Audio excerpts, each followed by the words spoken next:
ஓம் ஸ்ரீ குருப்யோ நமக. ஆன்ம அனுபூதிக்கான பயணம் ஸ்ரீ ஸ்ரீ பரமஹம்ச யோகானந்தர். உங்கள் பிரார்த்தனைகளுக்கு இறைவனின் பதில்களை பெறுதல். இறைவன் மனிதனை தன் பிரதிபிம்பத்தில் படைத்தான். அவனை எப்படி ஏற்பது என்று அறிந்த அனைவரும் தம்முள் உறங்கிக் கொண்டிருக்கும் தெய்வ தன்மையை மனதின் ஆற்றல்களை விரிவாக்குவதன் மூலம் உணர்ந்து கொள்ள முடியும்.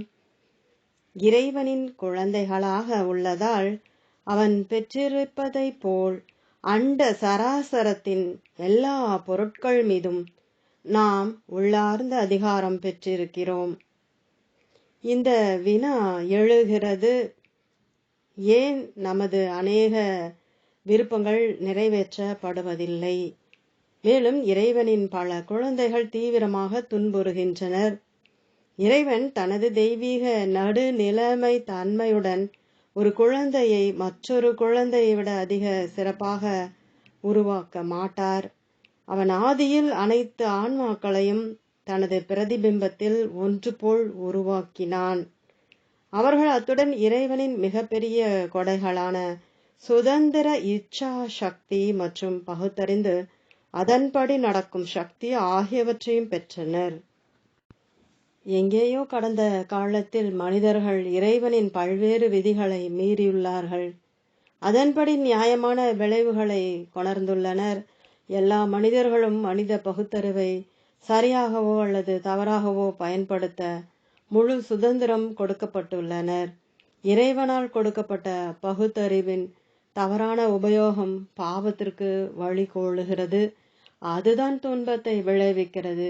அதன் சரியான பயன்பாடு மகிழ்ச்சிக்கு முன்னோடியாகிய புண்ணியத்திற்கு வழிகோலுகிறது. இறைவன் தன் எல்லையற்ற பெருந்தன்மையுடன் நம்மை தண்டிக்க மாட்டான். நாம் நம்மையே விவேகமற்ற செயல்கள் மூலமாக தண்டித்து கொள்கிறோம். நமது சொந்த நன்னடத்தை மூலம் நமக்கு நாமே வெகுமதி அளித்து கொள்கிறோம். இது ஒன்றே ஏன் இறைவனின் பொறுப்பு மனிதனுக்கு அவன் பகுத்தறிவையும் சுதந்திர இச்சா சக்தியையும் அளித்தவுடன் முடிந்தது என்று நமக்கு விளக்குகிறது. மனிதன் இறைவனால் கொடுக்கப்பட்ட இந்த சுதந்திரத்தை தவறாக பயன்படுத்தி அதன் மூலம் அறியாமை, தேக துன்பங்கள், அகால மரணம் மற்றும் பிற தீமைகளை தன்மேல் கொணர்ந்துள்ளான். வினை விதைத்தவன் வினை அறுப்பான். காரண காரிய விதி எல்லா பிறவிகளுக்கும் பொருந்தும். ஒருவரது வாழ்வில் இன்றைய நிகழ்வுகள் அனைத்து நேற்றைய நிகழ்வுகளின் வினை பயன்களால் தீர்மானிக்கப்படுகின்றன. ஒருவரது வாழ்வில் அனைத்து நாளைய நிகழ்வுகளும் இன்றைய நிகழ்வுகள் அனைத்தும் கையாளப்பட்டு வாழப்படும் விதத்தை சார்ந்துள்ளன. இவ்வாறாக மனிதன் இறை சாயலில் படைக்கப்பட்டு இறைவனது சக்திகள் அனைத்தும் உள்ளார்ந்து அழிக்கப்பட்டிருந்தும் தனது சொந்த தவறுகள் மற்றும் சுயமாக சுமத்தப்பட்ட வரையறைகள் வாயிலாக தெய்வ தந்தையின் பிரபஞ்சத்தின் மீது ஆட்சி புரிவதற்கான தனது உரிமை கோரிக்கையையும் பிறப்புரிமையையும் இழக்கிறான். பகுத்தறிவின் தவறான உபயோகம் மற்றும் ஆன்மாவை நிலையற்ற தேகத்துடனோ அல்லது சுற்றுப்புற அல்லது பரம்பரை அல்லது உலக தாக்கங்களுடனோ அடையாளப்படுத்துதல் மனிதனின் மன சோர்வுகளுக்கும் துன்பங்களுக்கும் காரணங்களாகும். எவ்வாறாயினும் ஒவ்வொரு மனிதனும் புறத்தே எவ்வளவு தீயவனாக இருந்தாலும் அவன் அடிப்படையில் இறைவனின் புதல்வன் என்ற உண்மை உள்ளது. மிகப்பெரிய பாவி கூட தனது உணர்வு நிலையை தூயதாக்கி இறைவனது ஒளியை முழுவதுமாக ஏற்க மறுக்கின்ற உறங்கிக் கொண்டிருக்கும் இறைவனின் வெளிப்புறாத புதல்வனை தவிர வேறு எவருமில்லை. சமுத்திரத்தை ஒரு கோப்பைக்குள் அக்கோப்பையானது சமுத்திரத்தை போன்று பெரிதாக ஆக்கப்பட்டாலன்றி அடக்க முடியாது. இதை போன்று மனித மன ஒருமை மற்றும் மனித திறன்கள் என்னும் கோப்பை இறைவனை அறிவதற்கு பெரிதாக்கப்பட வேண்டும். ஏற்கும் தன்மை என்பது சுய மேம்பாட்டினால் முயன்று அடையப்பட்ட வல்லமையை குறிக்கிறது. இது வெறும் நம்பிக்கையிலிருந்து மாறுபட்டது. இறைவனின் உறங்கிக் கொண்டிருக்கும் புதல்வர்கள் ஆன்மீக ஒழுங்கு விதிகளை பின்பற்றுவதன் வாயிலாக விழித்தெழுந்து மேம்படுத்தப்பட்ட உள்ளுணர்வின் மூலம் இறைவனை ஏற்கின்றனர் அல்லது உணர்கின்றனர். அதன் மூலம் இறைவனின் புதல்வர்கள் என்ற முறையிலான தமது உள்ளார்ந்த சக்திகளை மீளப் பெறுகின்றனர். அறியாமைதான் மனிதனை தனது சிறிய தன்மை மற்றும் வரையறைகளை நம்ப செய்ய தூண்டுகிறது. அறியாமைதான் பாவங்களில் மிகப்பெரிய பாவம். மாயையில் உறங்கிக் கொண்டிருக்கும் மனிதன்தான் மனித பலவீனங்கள் என்னும் தன் கனவை ஒப்புக்கொண்டு அதற்கு முக்கியத்துவம் அளிக்கிறான். ஒரு ஆன்மாவிற்கு அகந்தை வடிவில் அது எல்லையற்ற பரம்பொருளின் ஒரு பகுதியாக தன்னை அறிவதற்கு மாறாக தேகத்தால் வரையறுக்கப்பட்டுள்ளதாக நம்புவது தவறாகும். ஒருவர் தான் ஒரு அழியும் மனிதனின் புதல்வன்தான் என்பதற்கு மாறாக தான் இறைவனின் புதல்வன் என்று நம்புவதுதான் நல்லதும் சரியானதும் கூட. ஏனெனில் பரதத்துவ ரீதியாக மனிதன் அடிப்படையில் இறைவனின் பிரதிபிம்பத்தில் படைக்கப்பட்டுள்ளான் என்பது உண்மையாகும். ஆகையால் ஒருவர் தன்னை ஒரு அழியும் உயிரினமாக கற்பனை செய்து கொள்வது தவறாகும். நம்பிக்கையின் மூலமாக மட்டுமே ஒருவர் தனது உள்ளுணர்வு ஞானத்தை படிப்படியாக வளர்த்து ஒரு நாள் இறைவனின் ஒரு புதல்வன் என்ற தனது ஆன்மாவின் உண்மையான இயல்பை உணர நேரலாம். எனவே ஒரு ஏறுமாறான குழந்தை இந்த உண்மையை நம்புவதன் மூலம் தொடங்க வேண்டும். ஏனெனில் ஒரு உண்மையை அறிவதற்கும் சோதித்து பார்ப்பதற்குமான முதல் நிலை நம்பிக்கைதான்.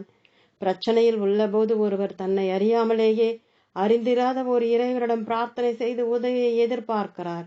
தற்செயலாகவே சிக்கலில் இருந்து விடுபட்டாலும் கூட தனது பிரார்த்தனைகள் செவிமடுக்கப்பட்டு இறைவனால் மறுமொழி அளிக்கப்பட்டு விட்டன என்று நம்புகிறார். ஆனால் அவரது பிரார்த்தனை கோரிக்கை நிறைவேற்றப்படாமல் இருந்தால் அவர் குழப்பமடைந்து இறைவனிடம் நம்பிக்கை இழக்க தொடங்குகிறார். பிரார்த்தனைக்கு மாறாக கோரிக்கை. இறை தந்தையுடனான எனது பல்வேறு பயன்மிக்க தொடர்புகளின் பொழுது பெற்ற இந்த புனித கோரிக்கைகளை விஸ்வ ஃப்ரம் எட்டர்னிட்டியில் உங்கள் முன் வைப்பதின் நோக்கமானது என் சக மனிதர்களையும் இறைவனை பயன்பெறத்தக்க வகையில் தொடர்பு கொள்வதற்கு ஏதுவாக்க வேண்டும் என்பதாகும். பிரார்த்தனை என்ற வார்த்தைக்கு பதிலாக கோரிக்கை என்ற வார்த்தையை நான் விரும்புகிறேன். ஏனெனில் பின் கூறப்பட்ட வார்த்தையில் இறைவன் நாம் பிச்சைக்காரர்கள் போன்று கெஞ்சி முகஸ்துதி செய்ய வேண்டிய ஒரு கொடுங்கோல் அரசன் போன்றவன் என்ற கற்காலத்திய மற்றும் இடைக்காலத்திய கருத்து இல்லை. சாதாரண பிரார்த்தனையில் மிக அதிக அளவில் இறந்து வேண்டுதலும் அறியாமையும் உள்ளது. மக்கள் ஒழுங்கின்றி பிரார்த்தனை செய்கிறார்கள். மிக சிலரை எவ்வாறு பிரார்த்தனை செய்து தமது பிரார்த்தனைகளால் இறைவனின் இதயத்தை தொடுவது என அறிந்துள்ளனர். அல்லது அவர்களது பிரார்த்தனைகள் பதிலளிக்கப்பட்டனவா இல்லையா, அல்லது பிரார்த்தனைகளின் விளைவாலன்றி காரியங்கள் நிறைவேறினவா என்று கூட அறிவதில்லை. மேலும் அவர்கள் தமக்கு தேவையானவை மற்றும் தாம் விரும்பியவை ஆகியவற்றிற்கிடையேயுள்ள வேறுபாட்டையும் அறிவதில்லை. சில சமயங்களில் நமக்கு வேண்டும் என்று நாம் நினைப்பதை நாம் பெறாமல் இருப்பதே சால சிறந்தது. ஒரு குழந்தை தீச்சுடரை தொட விளையலாம். ஆனால் அதற்கு தீங்கு ஏற்படுவதிலிருந்து தடுப்பதற்காக அன்னை குழந்தையின் விருப்பத்தை நிறைவேற்றுவதில்லை. இறைவன் சர்வ வல்லமை படைத்திருந்தும் ஒருவர் பிரார்த்தனை செய்கிறார் என்பதற்காக விதிமுறைக்கு மாறாகவோ அல்லது தன்னிச்சையாகவோ செயல்படுவதில்லை. அவன் மனிதனுக்கு சுதந்திரத்தை கொடுத்துள்ளான். அதை கொண்டு மனிதன் தான் விரும்பியவாறு செய்கிறான். மனிதன் தனது தவறான நடத்தையுடன் எந்த விளைவுகளுமின்றி தொடர்ந்து வாழ்வதற்கு ஏதுவாக மனித குற்றங்களை மன்னித்து விடுதல் என்பது இறைவன் தன்னையே முரண்படுத்திக் கொள்வதற்கு ஒப்பாகும். அதாவது அவன் செயல் விதிமுறைக்கு பயன்படுத்தப்படும் காரண காரிய விதிகளை மதிக்காமல் மனித வாழ்வுகளை தன்னால் உருவாக்கப்பட்ட நியதிகளின் அடிப்படையில் அல்லாமல் தன் மனம் போன போக்கில் கையாள்வதற்கு பொருள்படும். மேலும் இறைவனை முகஸ்துதி அல்லது புகழ்ச்சியினால் தனது மாற்ற முடியாத விதிகளின் போக்கை மாற்றுவதற்கு இணங்க வைக்கவும் முடியாது. அப்படியானால் நாம் இறைவனது அருள் மற்றும் கருணையின் பரிந்துரையின்றி வாழ்ந்து மனித பலவீனங்களின் திக்கற்ற இரைகளாக தொடர்ந்திருக்க வேண்டுமா? நாம் தவிர்க்க இயலாதவாறு முன்னே விதிக்கப்பட்டுள்ளபடி அல்லது தலைவிதி என்று அழைக்கப்படுவதின்படி நமது செயல்களின் விளைவுகளை எதிர்கொண்டாக வேண்டுமா? இல்லை. இறைவன்தான் நீதி மற்றும் நேசம் ஆகிய இரண்டும் தூய்மையான பக்தி மற்றும் விசுவாசத்துடன் இறைவனின் நிபந்தனையற்ற அன்பை நாடுவதுடன் கூடவே தனது செயல்களில் இணக்கத்தையும் தெய்வ நியதிகளையும் கொணரும் பக்தன் நிச்சயமாக தூய்மைப்படுத்தும் சாந்தமளிக்கும் இறையருளை பெறுவான். எந்த பாவமும் அதன் விளைவும் இறைவனை ஆழ்ந்து நேசித்து அதன் வாயிலாக தனது வாழ்வை கருணையே வடிவான இறைவனுடன் இசைவிக்கும் மனம் வருந்தும் பக்தனுக்காக மன்னிக்கப்பட முடியும். சலுகைகளுக்காக அல்லது தீய வினை பயன்களிலிருந்து விடுதலைக்காக இறங்கி வேண்டுவதோ அல்லது காரணக்காரிய விதிப்படி நடக்கட்டும் என்று ஏற்றுக்கொண்டு அதனை அனுமதிக்கும் வண்ணம் வெறுமனே இருப்பதோ மிகச்சிறந்த வழி அல்ல. நம்மால் செய்யப்பட்டவற்றை நாமே மாற்றியமைக்க முடியும். நமது நச்சுச் செயல்களுக்கு நாம் உரிய மாற்று மருந்தை பயன்படுத்த வேண்டும். எடுத்துக்காட்டாக, நல்ல ஆரோக்கிய விதிமுறைகளை பின்பற்றுவதன் மூலம் நலமின்மையை குணப்படுத்த முடியும். ஆனால் நாட்பட்ட வியாதிகள் மற்றும் சோதனைகள் மனித முயற்சிகளுக்கு கட்டுப்படாத பொழுது மனித வழிமுறைகளின் ஆற்றல் தேக அல்லது மனோரீதியான நோய்களை குணப்படுத்த தவறி தமது வரையறைகளை வெளிப்படுத்தும் பொழுது நாம் எல்லையற்ற சக்தி படைத்த இறைவனது உதவியை நாட வேண்டும். மேலும் நாம் இறங்குபவர்கள் போலன்றி இறைவனின் புதல்வர்களாக அன்புடன் உரிமையாக கோர வேண்டும். ஒவ்வொரு இறங்கி வேண்டும் பிரார்த்தனையும் அது எத்தனை மனப்பூர்வமாக இருப்பினும் ஆன்மாவை வரையறைக்குட்படுத்துகிறது. இறைவனின் புதல்வர்கள் என்ற முறையில் தெய்வ தந்தை பெற்றிருக்கும் அனைத்தையும் நாமும் பெற்றிருக்கிறோம் என்று நாம் நம்ப வேண்டும்.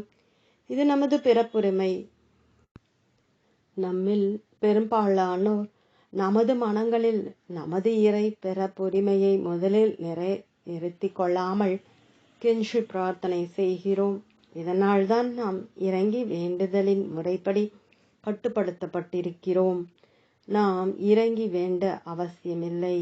ஏனெனில் நமது மனித கற்பனையால் நாம் இழந்து விட்டோம் என்று நினைத்திருப்பதை நமது தந்தையிடமிருந்து மீட்கவும் உரிமை கோரவும் வேண்டும். இந்த கூட்டத்தில் பல யுகங்களாக இருந்து வரும் நாம் பலவீனமான மனிதர்கள் என்னும் தவறான எண்ணத்தை அழிப்பது அவசியமாகிறது.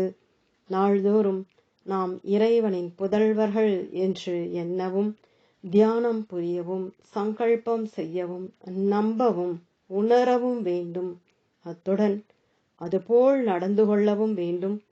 இந்த அனுபவ ஞானம் வர கால தாமதமாகலாம்.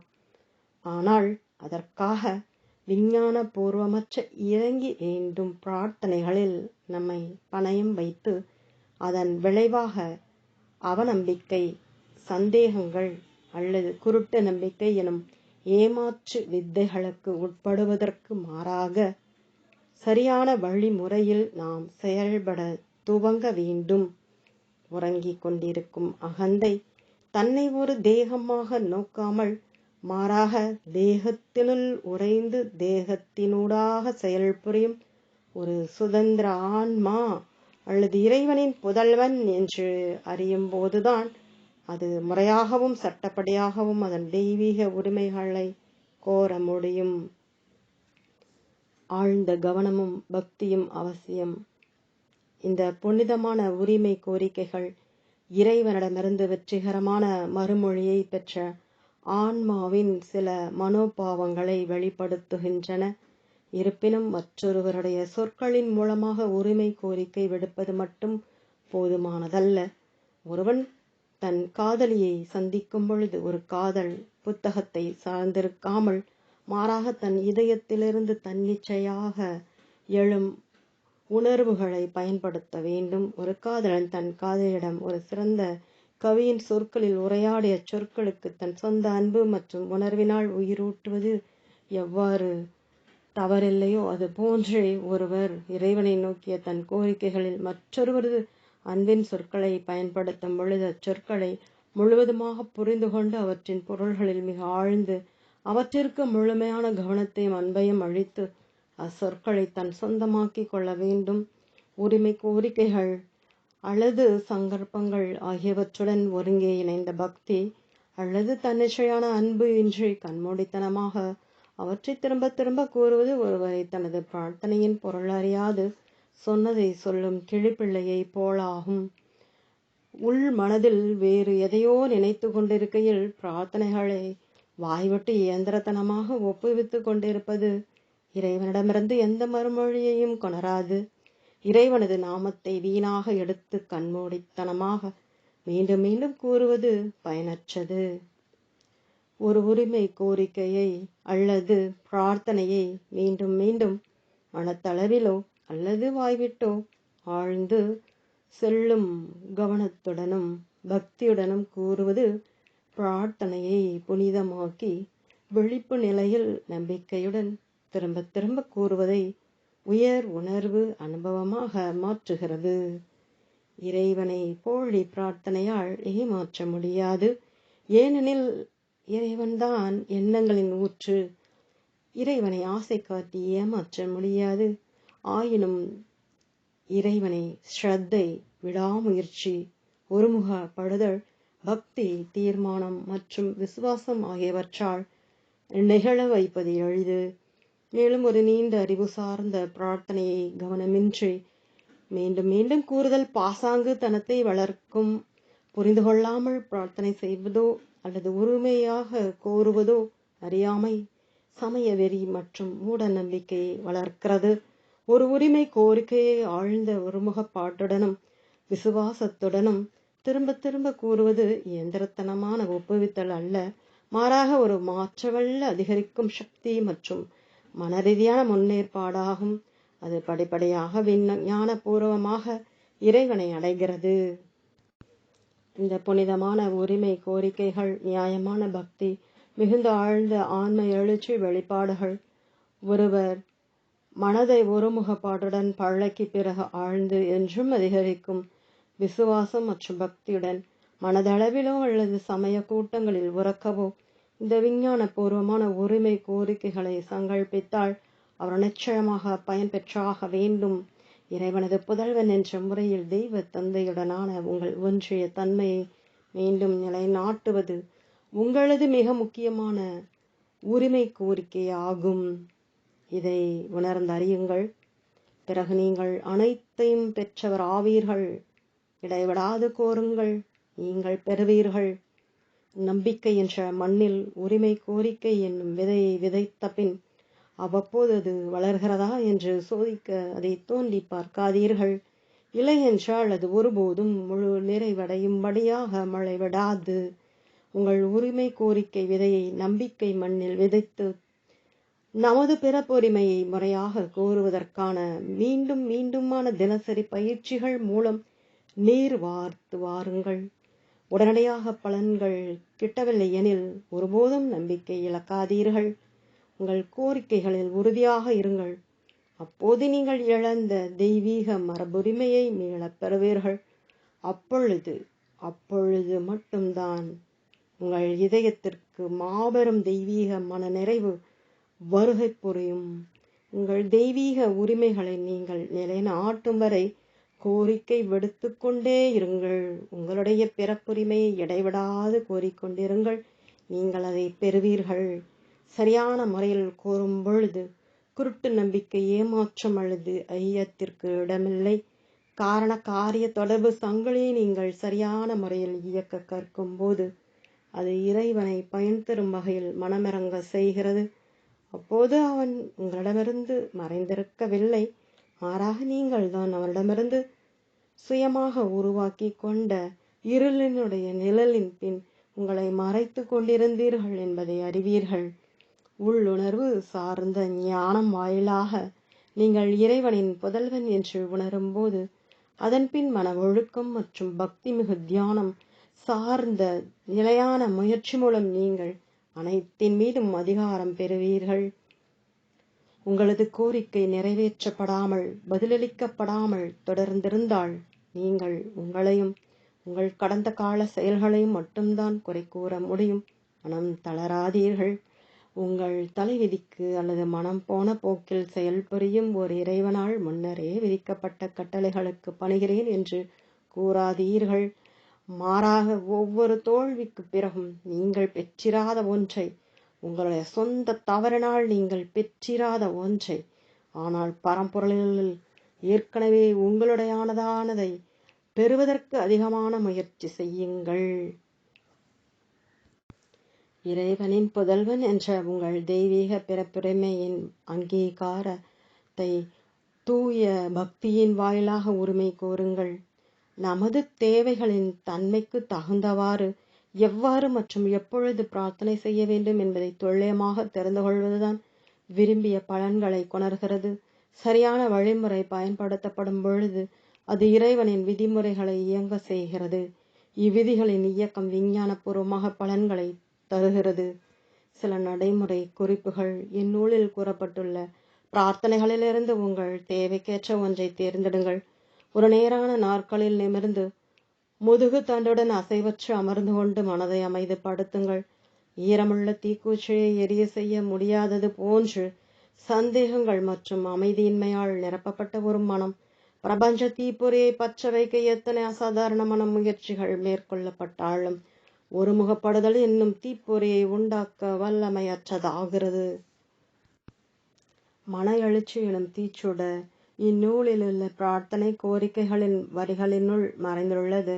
அவை ஊமை சாதனங்களான அச்சடிக்கும் மை, காகிதம் ஆகிய அறிவுத்திறன் சார்ந்த அர்த்தங்கள் ஆகியவற்றின் வாயிலாக வழங்கப்பட்டுள்ளதால் ஒருவர் தனது சொந்த உள்ளுணர்வு மற்றும் பக்தியை அவற்றின் அக ஒளியூட்டும் சுடரை வெளிக்கொணர பயன்படுத்த வேண்டும்.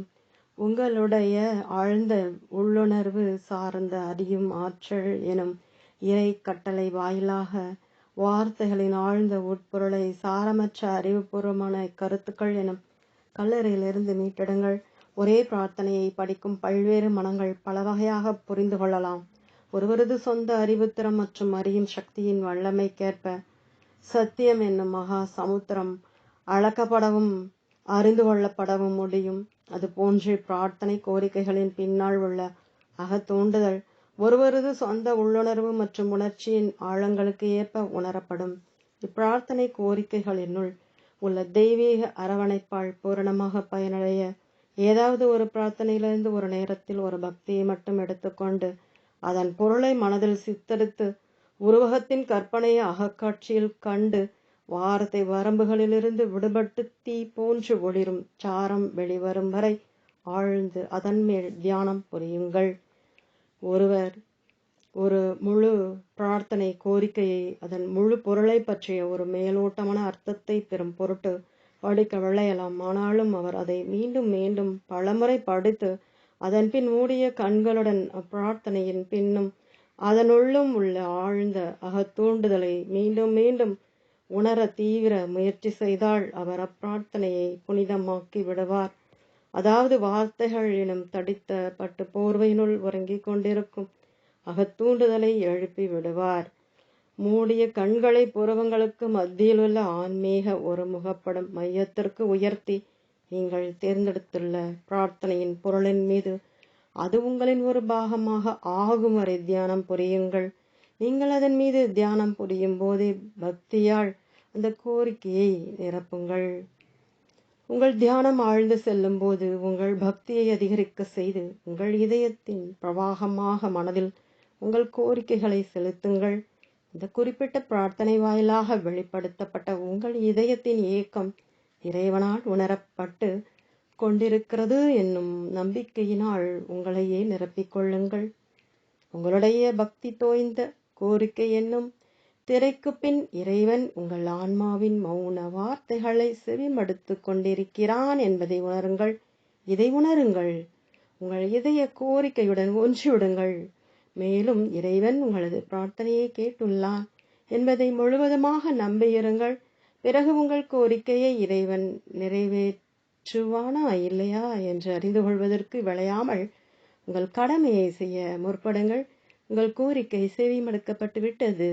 மேலும் இறைவனுக்கு சொந்தமானவை அனைத்தும் உங்களுக்கும் சொந்தம் என்பதை அறியப் போகிறீர்கள் என்பதை முழுவதுமாக நம்புங்கள். இடைவிடாது இறைவன் மேல் தியானம் புரியுங்கள்.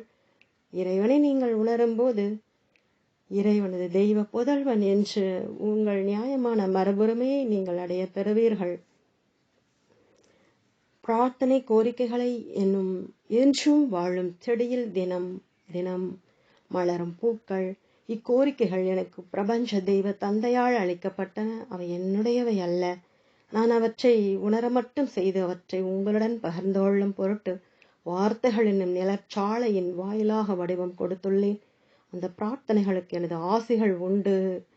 அவை உங்களது இதயத்தின் உயிர் துடிப்புள்ள யாழ் நான்கள் மீது பதிலளிக்கும் பண்ணை எழுப்பி அதன் மூலம் அவற்றை நான் உணர்ந்தவாறு நீங்களும் உணர வேண்டும் என பிரார்த்தனை செய்கிறேன்.